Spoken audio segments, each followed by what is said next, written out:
disais dès le départ, en fait, je vais vous raconter une petite histoire qui n'est vraiment pas drôle du tout et qui est pour moi inimaginable, qui est tragique, qui s'appelle Brian. Il y a plus ou moins 3 jours d'ici, ce petit garçon se trouve au seuil de la mort.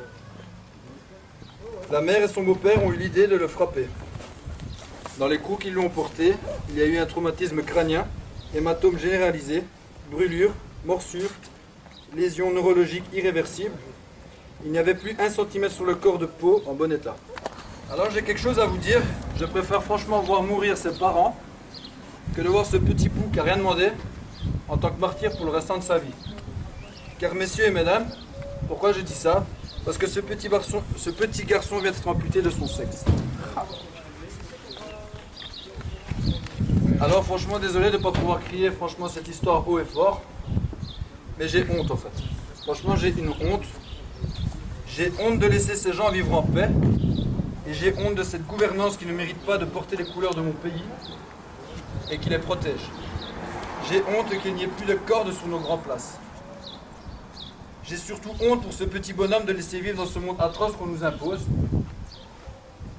Et je suis fier de nous. De le soutenir comme nous le pouvons malgré le calvaire. Alors je vous le dis très sincèrement, que vous ayez un enfant et que vous l'envisagez, protégez-le un maximum.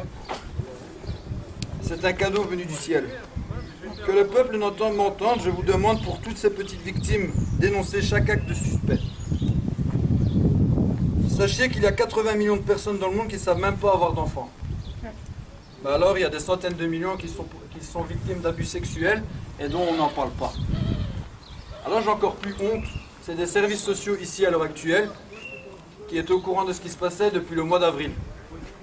Alors qu'on entend parler à l'heure actuelle qu'il y a 5% de cas sur 100 qui sont seulement jugés. C'est une folie dans le monde dans lequel on vit. J'aimerais bien aussi vous montrer ce petit garçon, parce que franchement à 2 ans et demi, il était pas mal du tout. Pour ceux qui ne l'avaient jamais encore vu. C'est que nous ne sommes pas les protecteurs de tous ces bourreaux d'enfants. Nous ne sommes pas des violeurs ni des tortionnaires, alors j'ai une chose à leur dire, regardez-vous dans une glace, car vous qui votez, c'est parti, vous êtes autant coupables. Coupables de voter ces politiciens corrompus qui défendent ces monstres blanchis et nourris alors qu'ils devraient être pendus. En tout cas, chers amis, moi je suis fier de vous, car sans vous, il n'y a plus d'espoir. Nous devons continuer ensemble, solidaires, car plus on sera nombreux, plus on se reverra les gens qui font l'autruche.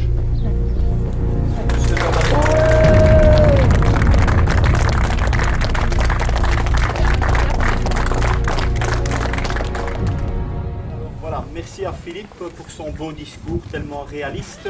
Voilà, pour ceux qui ne me connaîtraient pas, je m'appelle Eddy De Smet, je suis un des cadres du mouvement Nation.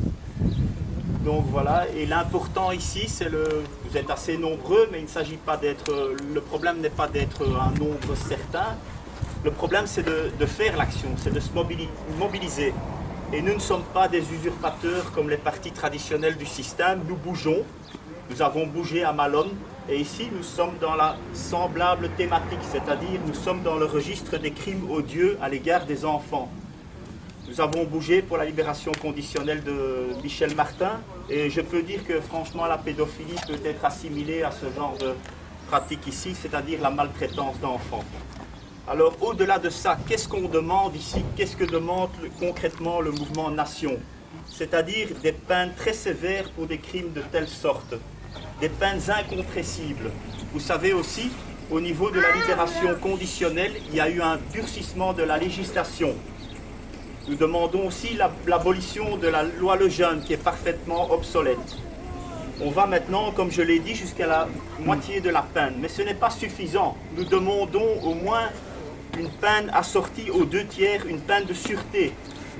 Des peines incompressibles et nous ne sommes pas étonnés de ça, mais nous défendons ce principe. Nous sommes peut-être les seuls à le défendre, mais nous nous prononçons très clairement pour la peine de mort dans des cas tels que celui-ci s'est présenté.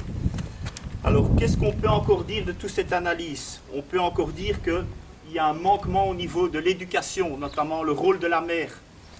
Ça se perd. Comme Philippe l'a dit, eh bien, il y a eu donc les services sociaux étaient parfaitement au courant. mais ça veut dire aussi qu'il y a eu une requête. Mais s'il n'y a pas de suivi, ben c'est classé sans suite, tout simplement. Donc voilà le laxisme des institutions belges, de la justice, l'impunité. Tout va mal, on va tout droit dans le mur, c'est très clair. C'est pour ça que le mouvement Nation existe et qu'il est ici présent aujourd'hui.